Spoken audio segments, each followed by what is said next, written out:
kiriman video. Juga kami sudah menyampaikan informasi hari ini. Video ini perlu kami konfirmasi. Siap. Video ini dari Kepala Ombudsman. Oke. Kepala Ombudsman itu menyampaikan soal ini kan kebetulan sebelum-sebelumnya kami mendapat keluhan bahwa rumah sakit itu selalu ada obat yang dibeli di luar. Nah itu ada yang memberatkan dan sampai ada yang menduga bahwa hanya ada satu apotek yang menjadi rujukan. Nah video ini menyampaikan bahwa kalau yang sakit atau apa dan kebetulan harus membeli obat di luar, itu disampaikan bahwa nanti rumah sakit mengganti kembali. Itu dipilih oleh Kepala Ombudsman. Nah pertanyaan kami, apakah di rumah sakit Atambua itu sudah melaksanakan itu atau belum? Atau lalu kalau memang sudah, bagaimana mekanismenya? Jadi kita beli obat di luar, kita harus mendapat uang pegang. Terima kasih. Ya, izin ya karena kembali lagi bahwa prinsip pengobatan gratis itu tidak boleh ada pure biaya. Sekali lagi tolong juga teman-teman perhatikan, kasih tahu keluarganya. Pokoknya kalau masuk rumah sakit tidak boleh ada pure biaya. Beli benang satu helai pun tidak boleh. Itu pengobatan gratis. Tidak boleh. Kemarin pada kejadian ada ibu-ibu membeli underpad. Tidak boleh. Pokoknya tidak ada pure biaya. Itu baru pengobatan gratis sebenarnya. Termasuk apalagi obat, Pak. Nah, Ombudsman pernah datang ke kami menyelidiki terkait ini. Memang beberapa kejadian ya orang sekarang kan gampang nih kalau Ombudsmannya. Saya juga izin kalau Pak Darius juga nonton, Pak Darius kami mengklarifikasi, bukan mengklarifikasi, tapi kami menjelaskan bahwa Pak Darius sering berkontak dengan kami, dan kemudian apabila ada keluhan, Pak Darius langsung menyampaikan kepada Kepala Ombudsman Provinsi, menyampaikan kepada kami ada keluhan begini loh, langsung kami selesaikan. Bahkan kadang Ombudsman datang, kemudian kami ketemu, clearkan. Nah ini kita kembali mengerucut ke obat. Jadi obat ini adalah memang ya kita juga tidak bisa mengatakan bahwa obat di rumah sakit itu pasti komplit. Apa yang kita lakukan? Kami juga bekerja sama dengan BPJS. BPJS itu kan ada obat yang namanya obat kronis, ada obat kronis itu terus obat yang PRB, jadi obat pasien rujuk balik. Nah untuk PRB itu BPJS melakukan kerjasama dulu kan dengan beberapa apotek, tetapi pada akhirnya entah sekarang 3 ya, oke. Jadi obat-obatan yang misalnya kita punya orang tua yang harus meminum obat sampai bertahun-tahun, yang darah tinggi dan sebagainya, itu ada di apotek mana sekarang? Kimia Farma, Sito dan sama 70. Nah itu obat-obatan yang kalau misalnya kita punya mama bapak atau mungkin kami juga karena usianya sudah ini, itu di situ. Tetapi bagaimana dengan obat-obatan yang di rumah sakit kebetulan tidak ada? Saya waktu awal dulu itu memang agak ini ya, karena bagaimana caranya nih? Karena pasien kalau beli di luar, kemudian baru minta rumah sakit, kami misalnya pasien beli di luar datang dia bawa kwitansi. Nah itu yang saya bilang, penjelasan awal kalau tidak disampaikan, pasien akhirnya tidak tahu ini saya sudah beli, saya mesti bawa kemana. Jadi ini yang kita mau perbaiki, bahwa kalau ada obat beli di luar, datang sampaikan kepada petugas kami ini, kami akan menggantikan. Tetapi kalau belinya di apotek yang harga jualnya itu bukan, saya tidak perlu sebutkan apotek, tapi apotek itu kan pasti akan mencari keuntungan. Sehingga kalau harga jualnya ini dan kita kemudian membayar, itu kerugian ada di kita. Upaya kita apa? Melengkapi obat di rumah sakit. Yang kedua, mencari kerjasama dengan apotek yang nilainya bisa serendah mungkin. Kami survei pasar. Akhirnya pada saat sekarang kami membuat PKS dengan apotek Kimia Farma. Untuk supaya kalau misalnya tidak ada obat, silahkan ambil ke situ. Gratis. Nanti baru akhir bulan Kimia Farma menagihkan pembelian yang ini ke rumah sakit. Dan rumah sakit membayarnya. Tidak ada tendensi apapun. Izin Kimia Farma kebetulan memang berada di tempat saya, tapi itu dia mengontrak tempat saya, bukan apotek saya. Iya, dong. Dia mengontrak tempat saya. Tidak. Itu mengontrak tempat saya. Kita profesional, karena kontrak ya kau bayar kontrak. Setelah itu urusan sudah. Nah, kami survei harga, dia itu yang bisa memberikan ambang batas kenaikan yang sangat rendah. Yang namanya rumah sakit kita kan BLUD ini harus berbisnis. Bagaimana mengeluarkan uang sedikit tapi bisa mendatangkan uang lebih banyak. Begitu. Jadi sekarang ini ada apotek yang kita kerjasama. Silahkan nanti ambil ke sana secara gratis. Jadi teman-teman kalau misalnya ini tidak ada obat, keluarga atau apapun, sampaikan bahwa silakan. Terus bagaimana kalau di obat di kimia farma tidak ada? Tugasnya kimia farma, dan mereka sudah dibuat, yang mencari. Misalnya mau obat A, oh kebetulan habis, tolong cari dong. Nanti dia tinggal tagihkan ke rumah sakit. Gitu. Jadi kita mempermudah, dan ini Ombudsman juga kami sudah sampaikan bahwa kita sudah buat seperti itu. Soal mungkin 1-2 kali tiba-tiba ada keluhan, nah ini yang silakan disampaikan, dan kemudian kami berusaha untuk menyelesaikan. Di zaman sekarang ini kan begitu ada keluhan tentang obat, oh ini gratis apa, obat kok bayar. Nah ini saya selalu tahu kenapa sih begini. Oh ternyata begini, ya sudah kita selesai. Mungkin begitu Pak Edi, terima kasih banyak. Sudah cukup Pak Edi. Satu lagi di sesi pertama, silakan Pak dari Ya. Kolaborasi. Masih buka berkas. Buka kasih banyak-banyak. Silakan Pak. Baik, selamat siang. Ya. Saya Marcelinus Manek dari Nusra Insight. Yang pertama sekali, saya secara pribadi dan juga atas nama teman-teman menyampaikan terima kasih dan apresiasi yang setinggi-tingginya untuk Ibu Kepala Dinas Kesehatan yang hari ini mengundang kami untuk semua hadir di tempat ini. Ini mungkin bagi saya dan beberapa teman ini kali yang pertama kami bisa hadir dan mendengar langsung upaya atau effort yang dilakukan Ibu Kadis bersama jajaran dan juga BPJS dan juga teman-teman di RSUD. Jadi ternyata apa yang dilakukan selama ini luar biasa bagus, tetapi jujur kami tidak pernah mendapatkan informasi ini. Jadi ini kesempatan yang sangat bagus untuk bagi kami sebagai jurnalis untuk kemudian bisa menyebarluaskan apa yang selama ini sudah dikerjakan. Masuk ke paparan tadi ada beberapa hal yang saya catat yang mungkin nanti kita bisa diskusikan sama-sama baik dari Dinkes maupun dari BPJS. Barangkali yang pertama yang ingin saya tanyakan, bisakah di-sharing pada kesempatan ini di-sharing mengenai total anggaran yang dikeluarkan setiap tahun itu untuk mengcover program kesehatan gratis itu berapa, dan jumlah pasien atau jumlah masyarakat Kabupaten Belu yang mendapatkan pelayanan itu di angka berapa? Karena ini perlu dikelirkan ke publik, karena banyak masyarakat yang mengira bahwa uang ini kok habis tersedot ke ini pengobatan gratis, manfaatnya apa begitu. Mungkin juga ini disampaikan, ternyata tadi Ibu Kadis sampaikan, wah ini luar biasa, tidak hanya membantu masyarakat tetapi juga ternyata ada pemasukan yang meringankan pos-pos lain. Yang kedua, kemarin di sidang perubahan DPRD Kabupaten Belu juga sempat mengemukai di forum terkait dengan temuan BPK seperti yang tadi sudah dijelaskan. Nah, tadi tidak salah Ibu Dokter dari Kepala BPJS menyampaikan bahwa pasien yang sudah meninggal tetapi pasien yang sudah meninggal tapi KTP-nya pernah dipinjamkan itu ke orang lain, itu tidak bisa dinonaktifkan atau sebaliknya. Nah, terhadap temuan BPKP mengenai pendobelan KTP itu kemarin tindak lanjutnya seperti apa? Karena seperti tadi disampaikan oleh Ibu Kepala BPJS bahwa misalnya saya pernah pinjamkan KTP saya ke Egi, lalu saya sudah meninggal, Egi tetap terus akan menggunakan KTP saya atau sebaliknya, begitu. Soal mungkin nanti Ibu Kepala BPJS bisa lebih menjelaskan soal itu.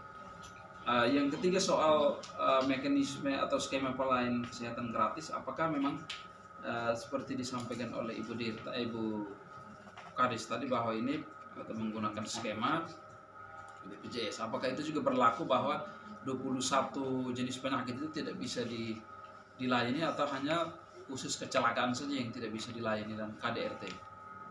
Ataukah karena ini merupakan program unggulan, jadi selain kecelakaan dan KDRT, masyarakat Kabupaten Belu itu mendapatkan privilege untuk memperoleh pelayanan kesehatan bila mana datang berobat ke baik Vaskes tingkat 1 maupun ke RSUD.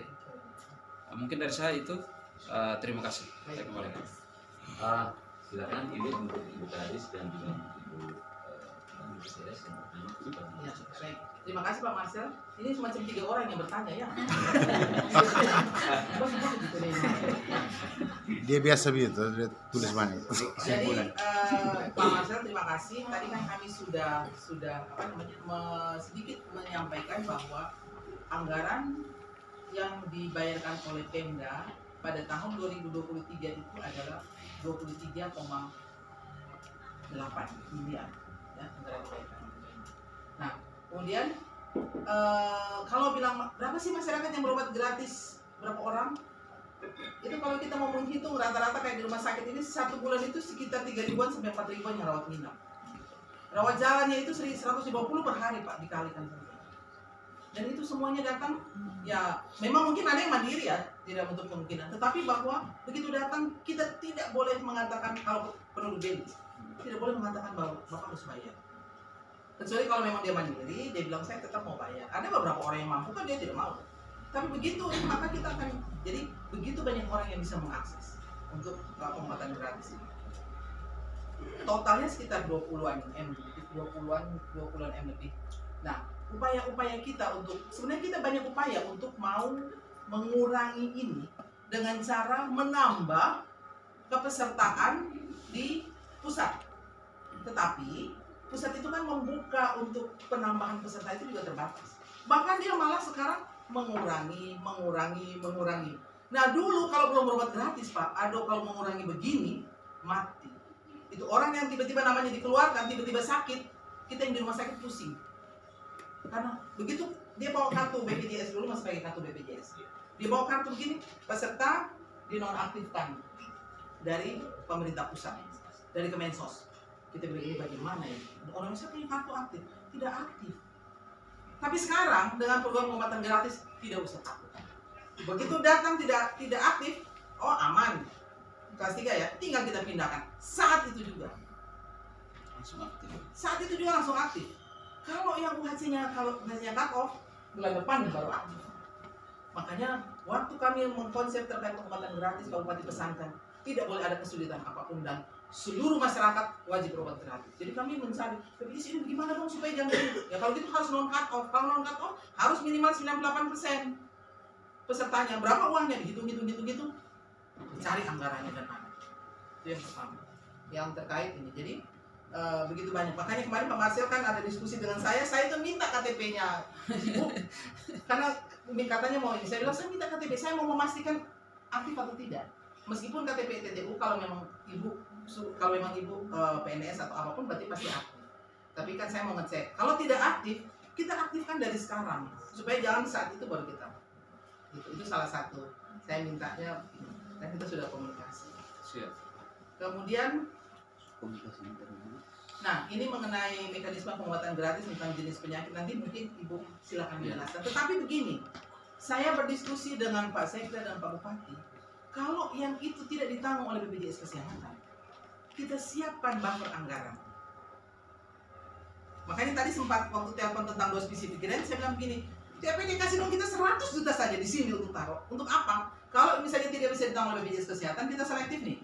Contoh misalnya saya ada jalan baik-baik olahraga pagi-pagi ini, tiba-tiba orang mabuk tabrak saya dari belakang. Gitu. Nah saya tidak bikin laporan polisi karena dia tidak ada SIM. Terus saya punya belakang ini yang patah, siapa yang mesti berobat? Siapa yang mesti menggantikan? Ini kan selektif nih, kesian tuh saya ini. Nah itu aja pemerintah mau menanggung. Dan saya sudah usulkan, saya bilang taruhlah di kita sekian untuk sudah disetujui. Tinggal nanti di penjabaran atau di perubahan akan diambil. Jadi penyakit-penyakit yang tidak ditanggung oleh BPJS, pemerintah berupaya untuk membayar. Begitu mungkin dari saya. Terima Itu kasih. jangan suara semua. Baik. Terima kasih dengan Pak Marcel. Pak Marcel dari nama Yang ganteng. penyanyi ya. Oh ya, betul. Dia bisa menyanyi dulu. Dia juga ganteng Ibu, jadi begitu. Baik, terima kasih atas pertanyaannya. Mungkin tadi yang pertama masalah anggaran sudah dijawab oleh Pak Sila ya, terkait dengan pendobelan. Tadi bahasanya adalah pendobelan KTP, itu ya, pendobelan KTP. Di awal saya sudah sampaikan syarat kepesertaan JKN, masyarakat itu terdaftar sebagai peserta JKN adalah NIK, ya. Harapannya sih setiap orang punya satu NIK, gitu ya. Setiap orang punya satu NIK, itu kan kewajiban dari pemerintah ya. Cuman hanya punya satu NIK sampai seumur hidupnya. Tapi kalau sampai ada peserta yang punya 2 NIK, itu sudah di luar dari BPJS Kesehatan. Artinya tidak mungkin dengan nik yang sama didaftarkan dua orang gitu, itu tidak mungkin ya, karena dia akan terbaca sudah terdaftar gitu. Begitu di input nik yang sudah pernah di input, maka akan terbaca sudah terdaftar di segmen apa, kelihatan semua, ada iurannya, ada tunggakannya atau apa, kelihatan ya riwayatnya. Jadi tidak ada yang bisa kami sampaikan, tidak ada yang namanya pendabelan KTP ya. Beda halnya kalau memang si peserta yang memang punya dua nik ya, itu kemungkinan terjadinya ada, tapi mungkin sudah sangat kecil saat ini, itu sudah di luar kendali BPJS Kesehatan. Kemudian apa tadi, masalah nik juga terkait dengan masalah pendobelan yang tadi saya juga sampaikan, dianggap itu dua nik, sebenarnya bukan dua nik ya, tapi dengan peserta yang sama dibayarkan 2 bulan gitu tadi ya, atau beberapa bulan pada bayi baru lahir, itu yang dianggap ganda. Tadi saya sudah sampaikan jelaskan temuan BPK tersebut, padahal itu bukan ganda, tetapi memang kewajiban Pemda membayarkan iuran beberapa bulan pada peserta itu dari sejak dia terdaftar, atau kalau bayi dari sejak dia lahir, sampai dengan maksimal umur 2 tahun ya, karena maksimal tunggakan yang diatur di dalam Peraturan Presiden Nomor 82 Tahun 2018 itu adalah sampai maksimal 24 bulan. Jadi kalau ada tunggakan lebih dari 24 bulan, maka tetap akan bayarnya maksimal 24 bulan. Gitu. Ya, kemudian jadi bisa dipastikan tidak ada pendobelan atau pembayaran ganda ya, iuran kepada BPJS Kesehatan dari Pemda. Nah, kemudian terkait dengan pelayanan yang tidak dijamin, ya benar yang seperti Bapak sampaikan, di dalam Peraturan Presiden Nomor 82 itu clear sebenarnya tahun 2018 ada 21 layanan yang tidak dijamin dalam program JKN ya oleh BPJS Kesehatan. Apa saja? Yang pertama, mungkin saya sedikit membacakannya, yang memang tidak sesuai dengan ketentuan peraturan perundang-undangan. Yang pertama, yang kedua, yang dilakukan di vaskes yang tidak bekerja sama dengan BPJS Kesehatan kecuali dalam kondisi gawat darurat, itu bisa, tetap bisa. Sampai ke gawat darurat artinya teratasi, dia harus segera dirujuk ke fasilitas kesehatan yang bekerja sama. Itu yang kedua. Yang ketiga, penyakit atau cedera akibat kecelakaan kerja, hubungan kerja ataupun kecelakaan ataupun penyakit akibat kerja yang memang itu sudah dijamin oleh penjamin lain. Siapa penjamin lainnya? Itu BPJS Tenagakerja, Asabri, dan bukan Jasara Harja, Taspen. Ya, itu kalau kecelakaan kerja. Ya. Kalau kecelakaan lalu lintas baru Jasara Harja. Nah ini selanjutnya yang 4 yang dijamin oleh program jaminan kecelakaan lalu lintas yang bersifat wajib sampai dengan plafon tertentu, itulah Jasara Harja. Ya, jadi kalau namanya kecelakaan lalu lintas tadi beberapa kali disampaikan tidak ditanggung oleh BPJS Kesehatan karena memang penjamin pertamanya adalah Jasara Harja. Karena ada plafon 2 sampai dengan maksimal 20 juta itu ditanggung oleh Jasara Harja baik rawat jalan maupun rawat inap. Kalau plafonnya sudah melebihi dari 20 juta di pembiayaan di rumah sakit, baru ditanggung penjamin keduanya adalah BPJS Kesehatan. Gitu. Kalau sudah lebih plafonnya 20 juta di rumah sakit ataupun di FKTP seperti itu. Nah, persyaratan-persyaratan Jasara Harja itu di Jasara Harja ya, termasuklah laporan polisi tadi yang sudah disampaikan yang harus dilengkapi. Nah, kemudian pelayanan yang dilakukan di luar negeri untuk kecantikan, untuk infertilitas, punya anak itu kan memang tidak dijamin dalam JKN ya. Kemudian meratakan gigi, pakai kawat gigi, penyakit akibat ketergantungan obat atau alkohol. Nah tadi saya sudah disampaikan itu masuk dalam yang tidak dijamin dalam JKN. Makanya hati-hati kamu. kalau ada peserta memang misalnya biasanya karena kecelakaan karena dia habis minum gitu ya, habis itu nabrak atau jatuh segala macam terus sakit, itu walaupun dia KTP dulu gitu ya tidak bisa dijamin dalam JKN. Kemudian sengaja menyakiti diri sendiri ya, bunuh diri ya misalnya, itu juga tidak dijamin. Minum bunuh diri baik memotong nadi atau minum racun dan lain-lain itu juga tidak dijamin. Kemudian pengobatan alternatif atau tradisional ya, berobat dukun kemana ya nggak dijamin gitu ya. pengobatan tindakan medis yang dikategorikan percobaan atau eksperimen, yang masih eksperimen juga tidak. Kontrasepsi, alat kontrasepsi dan kosmetik itu tidak, karena kontrasepsi kayak KB dan lain itu adanya di SKTP, sudah ada di kemudian pembekalan rumah tangga dan lain-lain, termasuk bencana alam ya, kayak kemarin corona ya, itu bencana non alam ya, bencana non alam yang sudah dijamin oleh pemerintah dari Kementerian Kesehatan. Nah kemudian kejadian tak diharapkan yang dapat dicegah, nah itu juga masuk. Kemudian yang diselenggarakan dalam jangka bakti sosial, korban terorisme, penganiayaan, kekerasan seksual, dan yang tidak ada hubungannya dengan manfaat IKN dan sudah ditanggung oleh program lain. Mungkin itu secara garis besar 21 kriteria bukan hanya penyakit ya, kriteria kondisi yang tidak dijamin dalam JKN, yang saya rasa kesemuanya masuk akal kenapa tidak dijamin dalam program JKN, karena kalau semua dijamin maka semua orang ya buat sembarang gitu ya, bunuh diri sembarang, mau mabuk sembarang, mau buat kekerasan sembarang, nanti kok dia kalau dijamin gitu ya. Tidak punya SIM, tidak punya ini juga. Sudah mungkin satu lagi tadi. Buat cantik sembarang itu mas. KTP orang yang sudah meninggal tetapi dipakai oleh orang lain, ini pertanyaan Pak. Kartu, sebenarnya penggunaan kartu JKN. Kalau sekarang kan nunjukin KTP pasti kelihatan bukan orangnya, kecuali dia mirip sekali. Ya. Biasanya sih orang penyalahgunaan kartu dia masih bawa kartu BPJS atau Paskes misalnya gitu ya, nggak ada foto. Nah itu dia pakai kartu orang itu biasanya, dia pakai kartu orang. Kemudian dia meninggal. Nah dia meninggal. Jadi atas nama kartu orang itu sudah meninggal. Misalnya janganlah meninggal. Misalnya Orang jelas sendiri. Tuan Ferry. Ferry tidak ya? Tidak. Misalnya Tuan Ferry membawa kartunya Tuan Andre. Andre ada. Ternyata Tuan Ferry itu meninggal. Cuma kan secara data Andre Secara data kan Andre yang meninggal. Andre nonton ibu. Berarti Andre yang rugi. Ya, betul.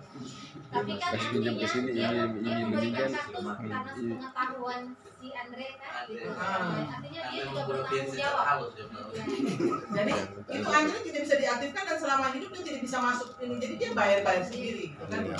Tetapi bukan berarti bahwa kartunya Andre nanti bisa dipakai untuk kemana lagi, tidak bisa lagi. Kalau dia klaim untuk urus orang pulang kartu baru begitu tidak bisa. Kecuali operasi muka ganti nama ganti semua bisa. Ada operasi muka. Makanya di BPJS Kesehatan Kecuali pakai kembali untuk penonaktifan peserta yang ya, karena itu makanya harus ada surat keterangan kematian. Jadi nanti misalnya si Andre ini yang meninggal nih, padahal dia sebenarnya masih hidup misalnya. Nah itu kan tidak mungkin di desa akan mengeluarkan, kita mau keluarkan nama Andre, kok dia dia masih hidup. Nah itu makanya BPJS harus evidence supaya memastikan bahwa betul-betul orang ini yang meninggal. Baru kita bisa nonaktifkan. Kalau tidak nanti kita nonaktifkan sembarang, rugi orang. Jadi tidak bisa bahwa yang ini dipakai ke sini, dipakai. Apalagi sekarang sudah dengan Sidikjak. Terima kasih banyak. Jadi saya mungkin mau menekankan juga satu hal terkait gini. Biasa kami di komplain itu terkait datang ke rumah sakit di Poli Rawat Jalan, kan orang bawa KTP. Saya sudah bawa NIK ini. Oh, kalau datang ke sini ini harus bawa rujukan.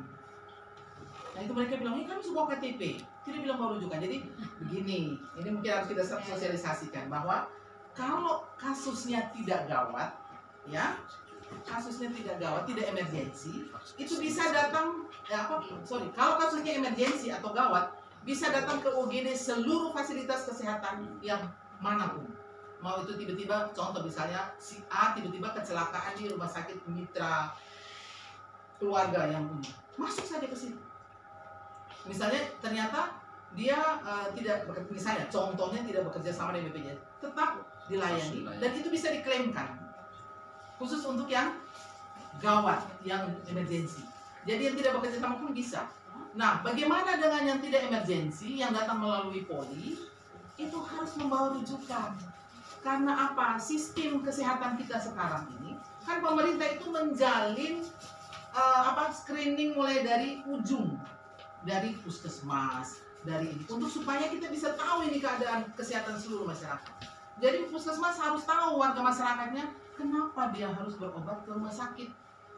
Dan rumah sakit sekarang ini kan semua ada rumah sakit spesialis, ya toh? Di mana orang-orang yang berobat itu orang yang berobat ke spesialis. Jadi kalau itu bisa ditangani di di puskesmas, ya ditangani puskesmas. Di saat dimana puskesmas harus merujuk, akan dirujuk ke rumah sakit.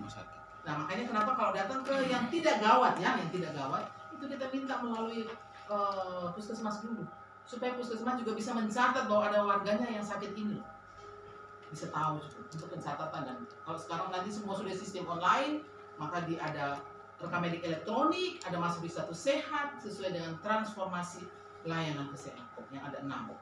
Kita tidak usah melebar ke sana karena itu jelasan satu-satu nanti dipanjang.